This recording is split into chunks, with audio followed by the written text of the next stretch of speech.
If you had told me that a single question could change the way I thought about myself, I would have laughed and shaken my head. But that's exactly what happened. One quiet evening, in a room filled with soft light and polite conversation, my husband's boss leaned forward and asked me something I still can't answer to this day. It wasn't intrusive, it wasn't inappropriate. It was simply personal. Yet the weight of it lingered in me like a shadow I couldn't shake. Before I begin, tell me, where are you watching from tonight? Are you sitting in a bustling city apartment with lights flickering across your window, or in a calm little town where silence fills the evening air? I like to imagine the rooms where my words will reach you, the quiet hum of your world mixing with mine as I share this story. My name is Brittany, I'm 48, and most days my life feels predictable, almost like a well-rehearsed play. My husband, Michael, has worked for the same company for years. We've built our lives around his steady routine: morning coffee, long days at the office, the usual talk about deadlines and clients over dinner. But on this particular evening, his boss, Randy, invited us over for dinner at his home. I'd seen Randy a handful of times before, always in passing at office parties or corporate events. He was the type of man who carried a presence without trying, calm, deliberate, the kind of person people stopped to listen to even when he spoke softly. He wasn't overly charming, not in the glossy way some men are. Instead, there was something grounded about him. It made me nervous and curious all at once. The night began simply enough. Randy's house was warm, filled with the smell of roasted chicken and herbs that drifted into the air the moment we stepped in. His living room was decorated tastefully, with leather chairs and old photographs lining the mantel. Michael and Randy fell quickly into conversation about work, the latest contracts, the upcoming deadlines, while I listened quietly, sipping on a glass of wine. But soon, Randy's attention shifted toward me. "So, Brittany," he said, leaning back with a slight smile, "what do you do to feel alive?" It was such a simple question, yet it caught me completely off guard. I laughed softly at first, brushing my hair behind my ear, thinking he was making casual conversation. But the way he looked at me told me otherwise. He wasn't asking out of politeness. He wanted to know. I stumbled through a response about enjoying walks, reading novels, painting when I had the time. All true, but even as I spoke, I knew none of it really answered his question. And he seemed to sense that. "That's nice," he said gently, but I meant, "what makes you feel like you, deep down? The kind of thing that stays with you when the world feels too heavy." The room felt suddenly smaller, though nothing had changed. Michael was still talking, pouring himself another glass of wine, only half listening to us. Randy's eyes never wavered from mine, steady but kind. I opened my mouth, then closed it again. I didn't know what to say. It had been years since anyone had asked me something like that. My life had been wrapped up in being a wife, a mother, someone dependable. I hadn't thought much about what truly stirred me, what kept my spirit burning when everything else dulled. That silence, those few seconds where I had no answer, felt louder than any words I could have spoken. The rest of the evening flowed on as if nothing had happened. We ate, we laughed, and Randy and Michael carried on about work. But in my chest, something shifted. That one question wouldn't let me go. Later that night, after Michael fell asleep, I lay awake staring at the ceiling. I thought about Randy's voice, calm yet insistent, echoing inside me. What do you do to feel alive? I thought back to when I was younger, when music used to fill me with such energy that I would dance around the living room with abandon. I thought about the nights I would sit up late painting until the colors blurred, and I forgot about the time. I thought about long drives with no destination, the thrill of discovery, the laughter that bubbled up when life felt less heavy. and I realized I couldn't remember the last time I had done any of those things. The next morning, as I poured myself coffee, Michael talked about Randy again. "He's a good boss," he said, "knows how to get people to think differently." I smiled faintly, not telling him how differently Randy had made me think. Over the following weeks, that question followed me everywhere. At the grocery store, I'd catch myself staring at a jar of paintbrushes on the shelf, wondering if I should pick them up. On walks, I'd listen to the hum of life around me and feel a strange tug in my chest, like I was on the edge of remembering something long forgotten. One afternoon, I saw Randy again. He came by Michael's office while I was dropping off some lunch. He greeted me with that same calm presence, and as he shook my hand, he smiled knowingly, as if he remembered exactly what he'd asked me. I almost blurted out that I still didn't have an answer, but instead, I just returned the smile, my heart beating a little faster. That night, lying in bed again, I whispered the question aloud to myself. What do I do to feel alive? The truth was, I didn't know, but maybe that was the beginning. And that's when I realized something.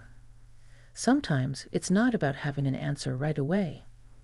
Sometimes the power is in the question itself, in the way it unsettles you, makes you look inward, forces you to search. Randy's words lingered in me, not because he demanded an answer, but because he gave me permission to start asking myself things I had long ignored. And though I still don't know how to answer him, I know one thing for certain. He awakened a part of me I thought had been lost. The days after that dinner moved like a slow tide, coming in with errands and chores, slipping out with long, quiet evenings where the house settled into its familiar creaks. Nothing dramatic happened. Michael's routine stayed the same. Out early, back after 6, dinner, a show we half-watched, then bed. Yet underneath it all, there was a steady undercurrent, the question I still couldn't answer. It began to show up in small ways. I'd be straightening the bookshelf and pause with my fingers on the spine of an old novel I used to love, trying to remember who I was when I first read it.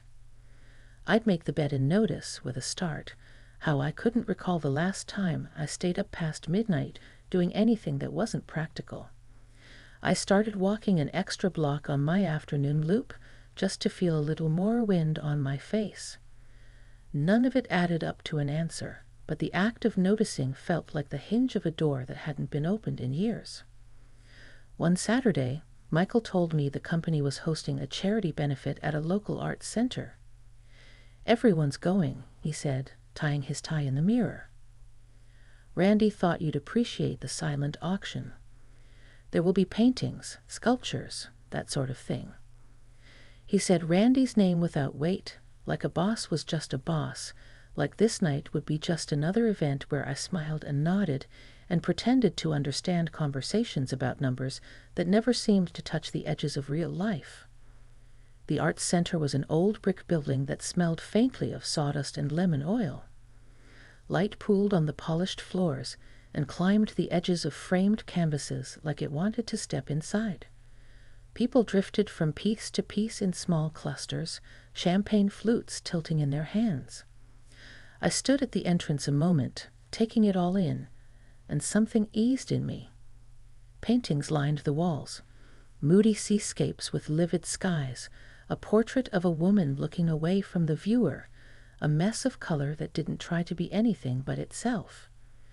Randy found us near a landscape that looked like rain. "You made it," he said, warmth in his voice. He shook Michael's hand, then looked at me, really looked. It was the same patient attention as that night at his home, but there was no push in it, no pressure. Only space. Michael was quickly absorbed by a group of coworkers comparing bids on a signed jersey. Randy gestured toward the quieter end of the gallery. "There's a small exhibit in the side room," he said softly. "Local artists. Less crowded. Want to see?" I did. I can't explain why I did. I just did. We walked together, our footsteps making the lightest sound on the wooden floor. The side room was cooler, the air crisp with the faint scent of turpentine. A few people murmured near the doorway, but otherwise it was still. The paintings here felt closer to the bone. One in particular held me where I stood, a canvas filled with muted blues and soft graphite lines, like distant hills remembered from a long drive. It wasn't spectacular. It was honest. Randy stopped beside me, but kept a respectful distance. "What do you see?" he asked, not as a challenge, but like someone offering a seat at a crowded table. I took my time. Quiet, I heard myself say. But not empty. The kind of quiet that holds something underneath. Waiting. He didn't respond right away. The pause wasn't uncomfortable. It let my words settle. "That's a good answer," he said eventually, still looking at the painting. "You know, the artist wrote that she made it after leaving the city. She said the silence out there scared her at first. Then it started to listen back." The idea loosened something at the center of me. I realized my shoulders had dropped, that my breath had deepened. "Listen back," I repeated, like it might become a key if I held it long enough. The staff had set up a small table with spiral-bound notebooks for guests to leave comments. I flipped one open and ran my fingers over the grain of the paper. Beside the notebooks was a cup of graphite pencils worn down to soft nubs. Without thinking, I picked one up. The weight of it was familiar in a way that made my chest ache. "It suits you," Randy said. "Then careful. If you want a few minutes, I'll wait by the doorway." The politeness of that landed exactly right. It didn't assume. It didn't hover. He walked away, and I stood alone in front of the painting, the pencil warm in my hand. I didn't write a comment. I drew a line. It wasn't a line anyone else would notice, a shy curve that remembered the way light folds over afternoon hills, a small stroke that could have been nothing at all. But to me, it was the sound of a door clicking open from the inside. All at once I felt the urge to cry, not from sadness, from relief. I blinked the tears away and placed the pencil back in the cup. When I turned, Randy looked over with a question on his face. I nodded once, and he didn't ask what I'd done. He just gave me that small, steady smile that made it easy to breathe. Later, during the auction, Michael won a set of golf lessons and was in high spirits. He was animated, his voice louder than usual, and I loved him for the way he celebrated small wins. Still, I kept touching the edge of that moment in the side room like a coin in my pocket. It felt private, but not secret. There's a difference. On our way out, rain had started. It came down with a pleasant insistence, dotting the pavement and making halos around the streetlights. Randy held the door for us. "Thank you for coming," he said to both of us. "Drive safe." To me, he added, so softly I almost missed it, "Don't force the answer. Let the days collect it for you." In the car, I traced a fingertip over the fog on the passenger window, drawing an absent-minded curve that mirrored the one I'd left in the notebook. Michael talked about bidding strategies and who'd outmaneuvered whom. I nodded and responded where it fit, but my thoughts kept sliding back to the blue canvas and the quiet that listened back. The next morning, after Michael left for a tea time he'd been excited about, I brewed coffee and stood in the kitchen that still smelled faintly of rain. On a whim, I drove to the art supply store. I hadn't stepped inside in years. The aisles were narrower than I remembered. I moved slowly, like approaching the past would scare it away. I picked out a small pad of heavy paper, a handful of pencils, and 3 tubes of paint, Prussian blue, raw umber, and a white that promised to be opaque enough to cover what I no longer needed to see. At home, I cleared the end of the dining table and spread out my supplies. The first mark was the hardest. After that, the next arrived by itself.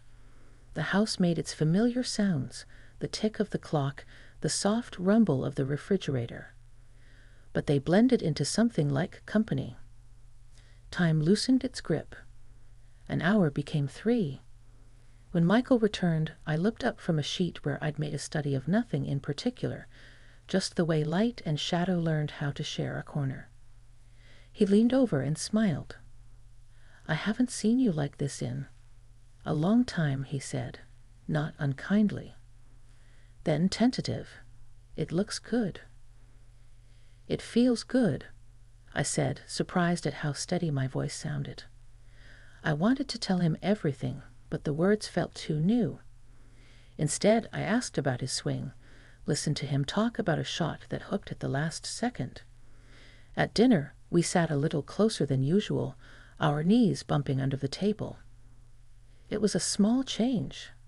Small changes add up. In the days that followed, I kept going. Not every day. Life still required lists and meals, phone calls and laundry. But enough. Enough that the part of me that had been asleep started to wake. I took longer routes on errands, so I could drive past the river and watch the water shoulder against the rocks. I noticed birdsong I'd tuned out for years. I found myself humming while I folded towels. It wasn't joy like fireworks. It was warmth coming back to cold fingers. One afternoon, as I was leaving a local market with a bag of pears, I saw Randy across the street. He was deep in conversation with a woman I recognized from the charity committee, a stack of papers under his arm. For a second I considered crossing over to say hello, to thank him for the quiet push he'd given me, but I didn't move. The gratitude didn't need to be spoken to be real. He caught my eye anyway, and his expression softened. He didn't beckon.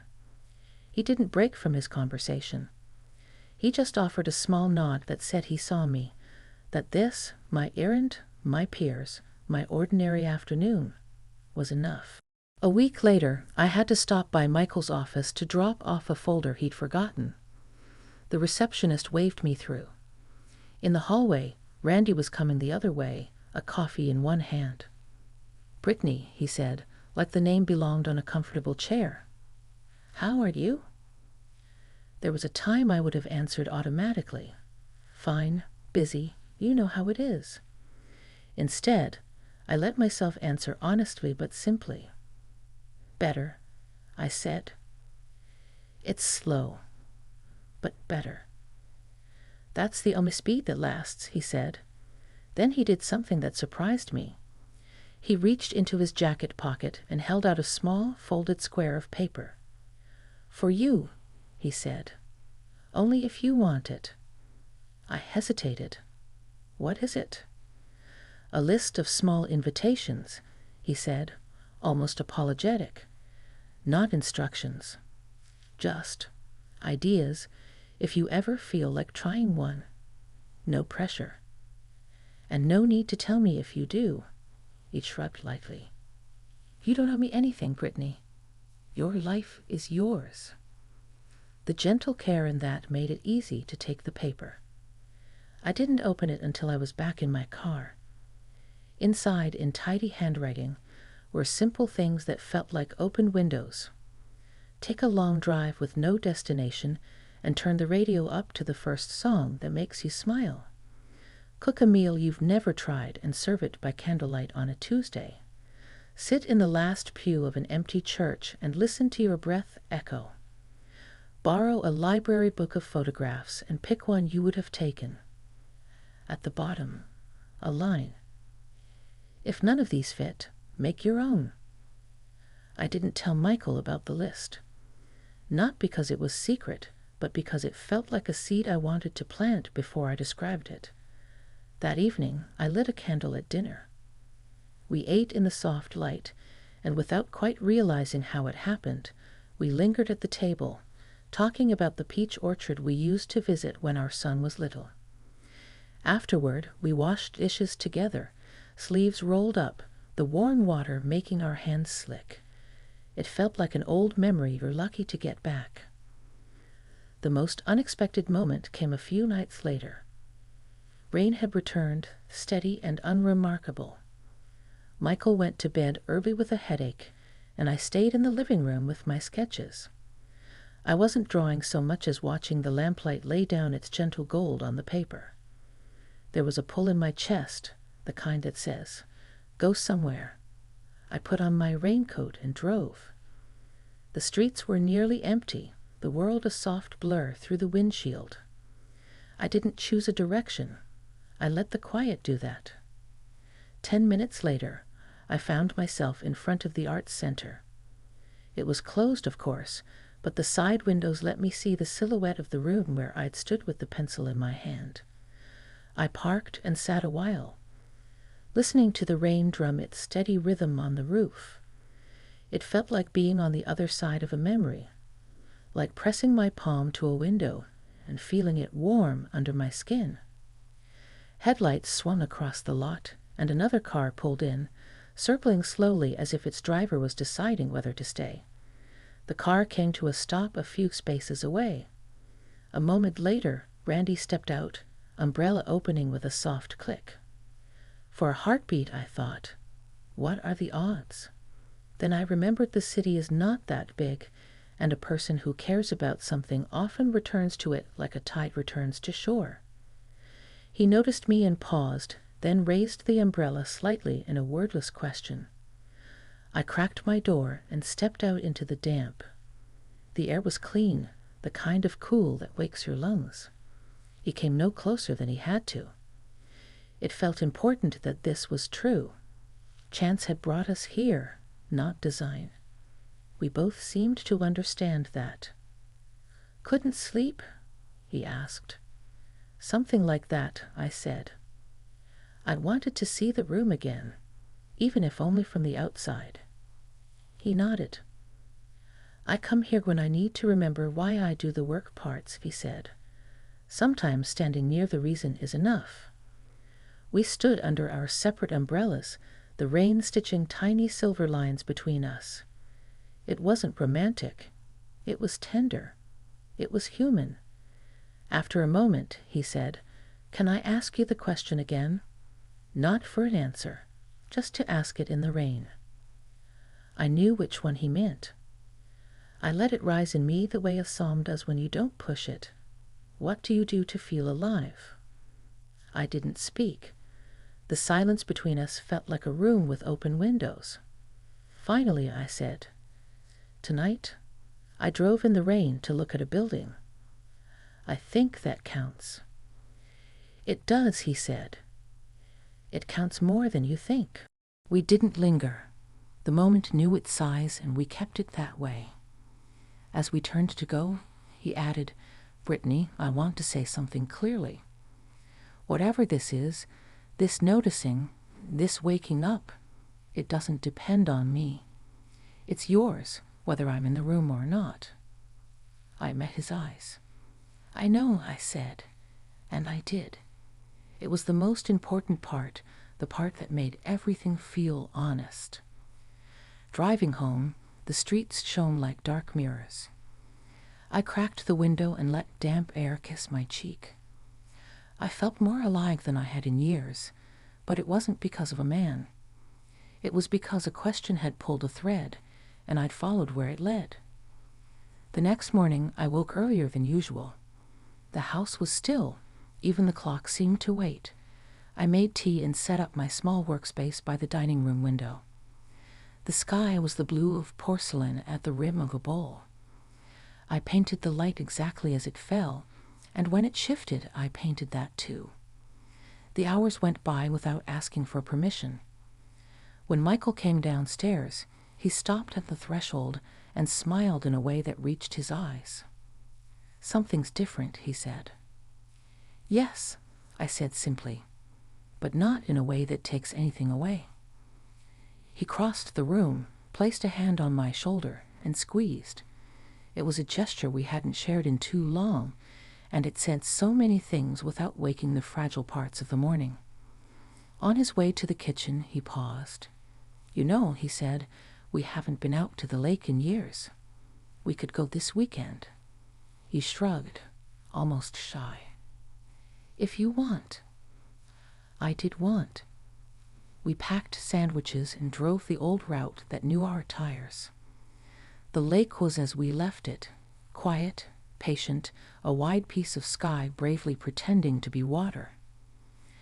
We sat on a weathered bench and ate in companionable silence. When I finished, I pulled out my small pad and made a few lines while Michael watched the boats touch the horizon and come back. It felt like an old dance we remembered together. On our way home, I thought about sending Randy a note to say thank you. I didn't. Gratitude had already threaded itself into the way I lived my days, into the way I paid attention, into how often I reached for a pencil, into the choice to sit by the lake with my husband and let the sun mark the hours for us. Some thanks are better written in how you move through your life. I never gave Randy an answer. Not because I wanted to keep him waiting, not because there was a game to play, but because I began to understand that the question resists being pinned down. What makes you feel alive changes as you do. It's a moving river, not a framed picture. Some days, feeling alive is a line on a page. Some days it's rain on a windshield. Some days it's the way your husband looks at you like he recognizes an old song in your face. Weeks later, I ran into Randy again in the lobby of Michael's office. We exchanged the easy politeness of people who have shared something quieter than conversation. As we parted, he said, "How's the collecting going?" It took me a second to understand. Then I smiled. "The days?" I said. "I'm collecting them." Carefully. He grinned like I told him a well-kept secret. "Good," he said. "Keep going." That night I stood at the dining room window while the sky smudged itself into evening. I thought about the first time he'd asked me and how it had unsettled the furniture of my life, shifting everything just enough to see the outlines again. I still can't answer him, not with a tidy sentence that would fit on a note card. But I can answer with the way I now get up before dawn sometimes, just to see what the light looks like when the world is barely awake. I can answer with a Tuesday candle at dinner, with a drive that has no destination until I turn the wheel, with a line drawn slowly on clean paper while the house breathes around me. Maybe that's all any of us can do, live in such a way that the question doesn't need translation. Maybe the point isn't to solve it, but to let it keep us company, to let it be the quiet friend that taps our shoulder when we start to drift. I went to bed with paint still lingering on my fingers, the smell of tea in the air, the promise of morning already gathering itself on the other side of the night. I didn't fall asleep right away. I lay there and listened to the house and my husband's steady breathing and the soft pulse of my own thoughts. And when sleep found me at last, it did so gently, as if it understood. The answer is in motion now. It's walking beside me, asking again and again in a voice that has become my own, "What do you do to feel alive?"